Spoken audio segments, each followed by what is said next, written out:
안녕하세요. 부자오빠입니다. 오늘 오후 3시쯤에 나온 따끈따끈한 소식인데요. 우크라이나 대표단이 벨라루스에 도착했다고 합니다. 이제 러시아와 회담을 곧 개최할 것 같은데, 솔직히 양측 모두 그렇게 큰 기대를 하는 것 같진 않습니다. 대다수의 언론을 봐도 대체적으로 좀 부정적으로 보고 있는데, 그나마 지금 회담을 개최한다는 것 자체에 저는 큰 의의가 있다고 보고요. 당연히 회담 하나로 뭐 전쟁이 끝나진 않겠죠. 하지만 최소한 이런 외교적인 움직임을 보여주고 있다는 것 자체만으로도 어느 정도는 증시 플러스 요인이 될 것이라고 봅니다. 최소한 마이너스는 아니죠. 뭐 그렇다고 지금 상황이 좋냐? 절대 그렇지 않습니다. 러시아군이 이미 우크라이나 수도로 이동 중이고요. 탱크 행렬이 미국 위성업체인 맥사에 포착이 됐습니다. 이거를 지금 공개를 했는데 탱크 행렬이 굉장히 길더라고요. 지금 가뜩이나 인플레이션이다, 뭐 금리 인상이다, 양적 긴축이다, 악재가 아주 그냥 줄줄이 우리를 기다리고 있는데 전쟁까지 터지니까 정말 주식하는 입장에서는 완전히 요즘에 최악입니다. 그 잘 나간다는 미국 주식이 올해 들어서만 QQQ가 13% 하락했고 페이스북은 38% 엄청나게 폭락했죠. 그 다음에 테슬라도 24%, 엔비디아 약 20%, 불과 2달 만에 거의 뭐 박살이 났습니다. 아마 많은 분들이 지금이라도 손절을 해야 될지 아니면 일부라도 뭐 현금화를 시켜야 될지 고민이 많으실 텐데 저는 개인적으로 제가 지금 투자하고 있는 종목이 우상향할 거라는 확신이 있기 때문에 일단은 존버하면서 수량을 늘리는 전략을 쓰고 있습니다. 물론 지금이 바닥이라고 생각하진 않습니다. 아니 바닥이 아니라고 생각한다면서 왜 미련하게 홀딩하고 있냐?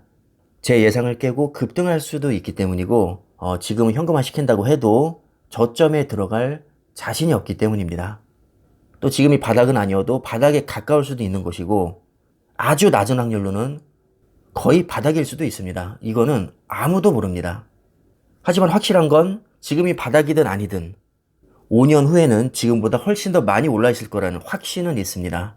그렇기 때문에 지금이 굳이 바닥이 아니더라도 계속해서 수량을 늘려나간다면 분명히 큰 수익이 날 겁니다. 그리고 또 다른 이유는요, 단기적인 대응을 자꾸 하다 보면 정신적으로 굉장히 피곤합니다. 그렇게 에너지 낭비를 해서 내가 이득이라도 보면 그나마 좀 억울함이 덜할 텐데, 기껏 힘들게 단기적인 대응을 했는데, 반대로 손해를 본다면 정말 짜증나거든요. 그렇기 때문에, 맞추지도 못할 거라면, 그냥 차라리 마음을 비우고, 그냥 거시적인 관점에서 흐름 정도만 파악하는 게 제 기준에서는 가장 괜찮은 것 같습니다.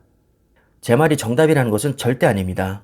저는 분명히 말씀드리지만 단기적인 주가 흐름을 맞출 능력이 전혀 없습니다. 여기서 주가가 더 빠질 것이라는 확신이 있다면 숏에 투자하시면 당연히 수익을 낼 수 있고요. 자신 있는 분들은 그렇게 하시면 됩니다. 일단 제 생각을 말씀드리면 지금 당장은 굉장히 암울해 보이지만 이걸 1년으로만 놓고 봐도 수익률이 확 역전이 됩니다. 자, 엔비디아 같은 경우는 1년 수익률 73%, 테슬라 18%, QQQ 10%, 페이스북 마이너스 19%. 네 종목 중에서 유일하게 페이스북만 1년 수익률이 마이너스입니다. 자, 이걸 2년으로 더 길게 볼까요? 자, 2년으로 보면 테슬라가 499%, 엔비디아 251%, QQQ가 약 70%, 페이스북이 8%. 이렇게 2년만 놓고 봐도 네 종목 모두 수익권입니다. 특히나 테슬라와 엔비디아 같은 경우는 수익률이 정말 장난이 아니죠.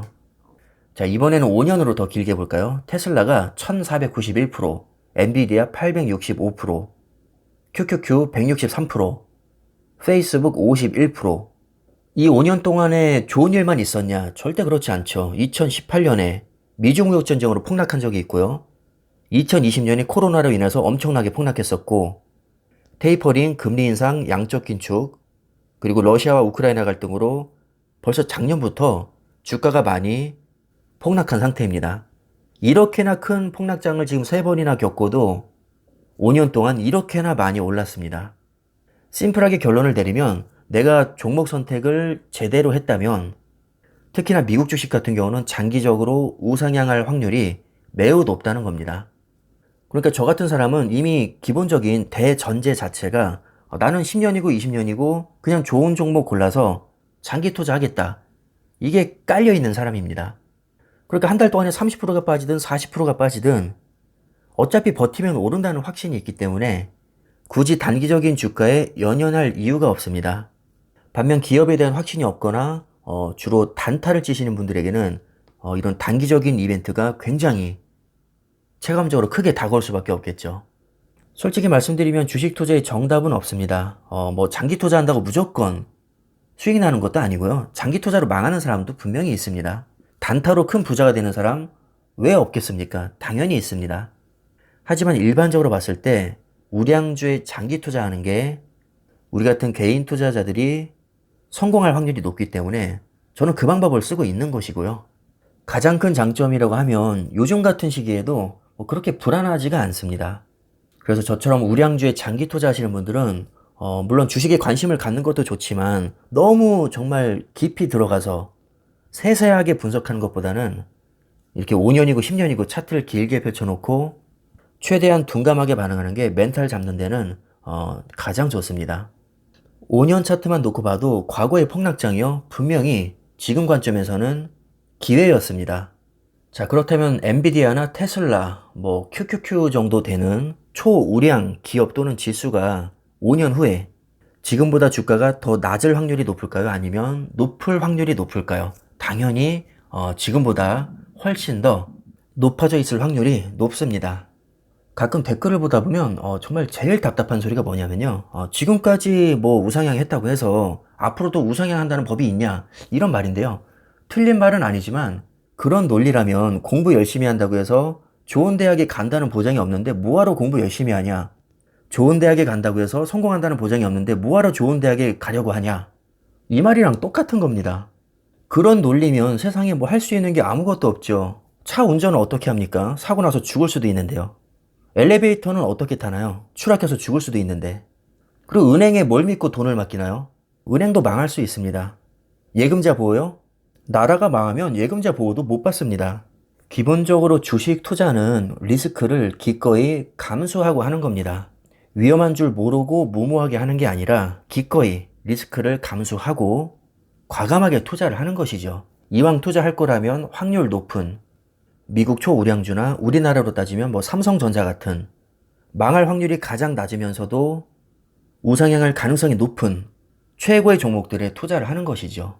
주가가 오른다는 보장이 없는데 왜 주식 투자를 하냐? 이렇게 생각하시는 분들은 그냥 은행에 돈을 넣어 두시거나 방바닥에 안전하게 돈을 깔아두면 됩니다. 그럼 적어도 주식으로 크게 손해보는 일은 없겠죠. 대신 리스크를 기꺼이 감수하고 주식 투자를 한 사람들은 잘 되면 대박이 날 수 있지만 리스크를 감수하기 싫어서 돈을 쥐고만 있는 사람들은 대박 날 확률이 제로입니다. 아니 오히려 손해죠. 인플레이션이라는 게 있으니까요. 요즘 유행하고 있는 말이 있더라고요. 비관론자는 명성을 얻고 낙관론자는 돈을 번다. 야, 이거 누가 한 말인지 몰라도 정말 기가 막힙니다. 생각해보니까 정말 맞는 말입니다. 저는 명성보다는 돈이 더 좋기 때문에 계속해서 낙관적으로 증시가 우상향할 것이라고 믿고 주식 투자를 할 생각입니다. 정답은 없는 거니까 각자 주관대로 투자하시면 되겠습니다. 자, 그럼 오늘 영상은 여기까지 하겠습니다. 감사합니다.